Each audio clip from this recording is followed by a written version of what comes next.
Assalamualaikum warahmatullahi wabarakatuh. Perkenalkan, nama saya Erminda Maharani dengan NPM 204100068 kelas 3B.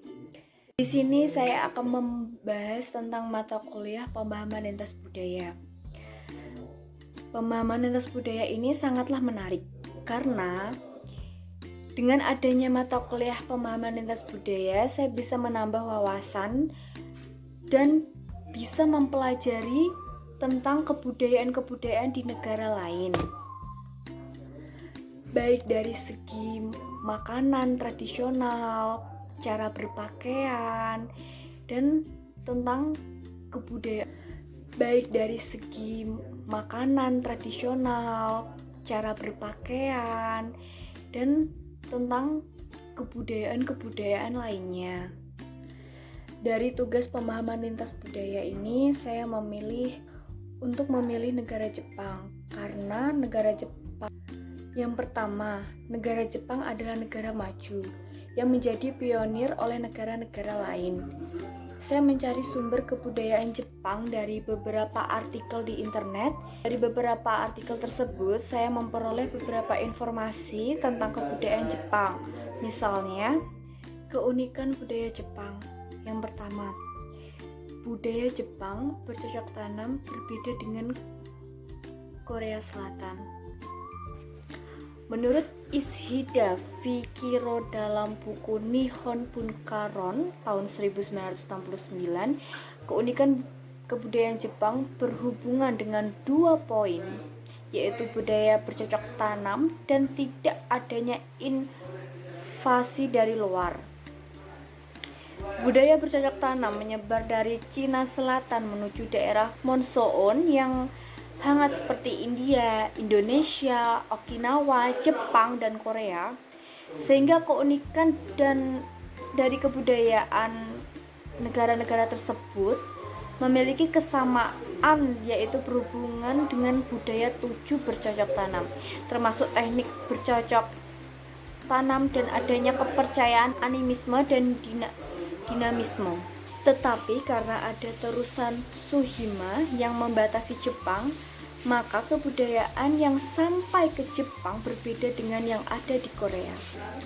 Oke, yang kedua ada yukata.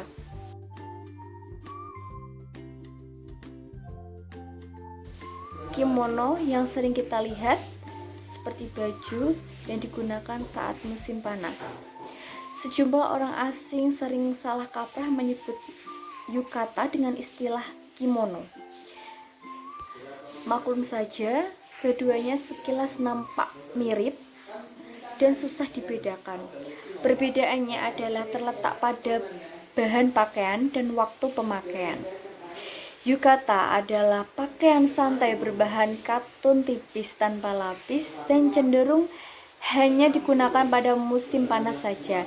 Sedangkan kimono adalah merupakan pakaian resmi berbahan tebal dan relatif sulit dalam pemakaiannya. Yukata di samping mudah digunakan juga yang tidak kalah pentingnya berharga relatif murah, yaitu rata-rata sekitar 500.000 satu set lengkap dengan obi atau selendangnya. Harga yang tergolong standar untuk ukuran harga pakaian di negara tersebut. Dari segi desain, yukata cenderung memiliki motif bunga berwarna cerah untuk wanita dan berwarna gelap tanpa motif untuk pria.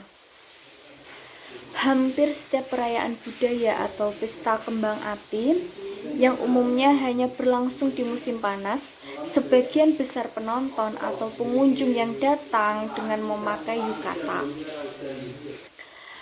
Keunikan Jepang lainnya ada sumo.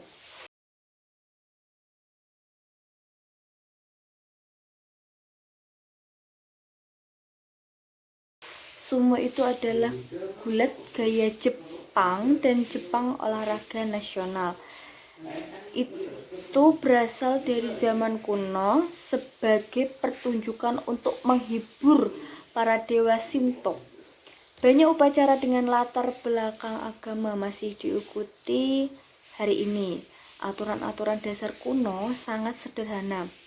Para pegulat yang pertama kali menyentuh tanah dengan apa saja selain telapak kaki atau yang meninggalkan cincin sebelum lawan kalah, perkelahian berlangsung pada cincin yang tinggi yang disebut dengan dohyo, yang terbuat dari tanah liat dan tertutup lapisan pasir. Perkelahian sendiri biasanya hanya berlangsung beberapa detik saja, atau dalam kasus yang jarang terjadi sekitar 1 menit. Budaya Jepang yang satu ini lumayan populer. Selanjutnya, kebudayaan Jepang tidak berhubungan dengan invasi dari luar dan proses penstabilan kebudayaan ke arah naturalis sebagai nilai utama dari kebudayaan Jepang. Kemudian poin yang kedua, yaitu Jepang tidak mengalami invasi dari luar. Dalam pengembangan kebudayaannya, mereka mengimpor kebudayaan dari luar negeri yang kemudian disesuaikan dengan keadaan di Jepang. Hal ini diutarakan pula oleh Matsuda Yoshiro. Menurut Matsuda, biasanya perkembangan kebudayaan dilakukan melalui agresi dan penaklukan dari suatu bangsa, tetapi perkembangan kebudayaan Jepang tidak ada hubungannya dengan penaklukan dan agresi. Bahkan ia memisahkan diri dari orang-orang luar sehingga orang Jepang terbuka terhadap kebudayaan asing dan langsung menghubungkannya dengan peniruan. Menurut Uyama Shunpei, sambil meniru dan menyerap pengetahuan dan memiliki kemampuan untuk mendaur ulang. Keunikan Jepang yang lainnya ada shamanisme yang kental dalam kepercayaan bangsa Jepang. Keunikan kebudayaan Jepang pun berhubungan dengan shamanisme. Apa sih shamanisme itu? Jadi shamanisme itu merupakan sistem kepercayaan primitif bangsa Jepang yang mulai muncul pada zaman Jomon dan berkembang ketika budaya bercocok tanam dan kedatangan kaum penunggang kuda ke Jepang. Lalu bangsa Asia Utara datang pula membawa shamanisme mereka. Sehingga menurut Yanagito Kunio, sistem kepercayaan primitif orang Jepang mengalami 2 hingga 3 kali shamanisme. Kemudian pandangan bahwa kaisar adalah keturunan dewa merupakan pengaruh shamanistik budaya Asia Utara. Kepercayaan terhadap dewa diwujudkan dalam agama Shinto sebagai agama yang ada di negara Jepang.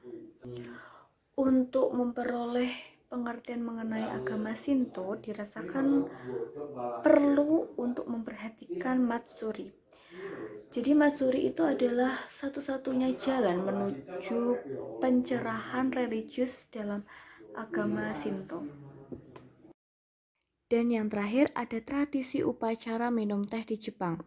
Tradisi upacara minum teh di Jepang memiliki makna kehidupan yang sangat dalam dan sebuah ajaran tata karma yang baik di samping banyaknya manfaat upacara ini dalam bidang kesehatan. Dengan sejarah merentang lebih dari 1000 tahun, upacara minum teh telah menjadi bagian penting bagi kebudayaan Jepang. Upacara minum teh merupakan upacara tradisi budaya turun-temurun yang dilakukan Jepang sejak sebelum zaman Edo. Upacara minum teh ini hingga sekarang masih tetap dilestarikan.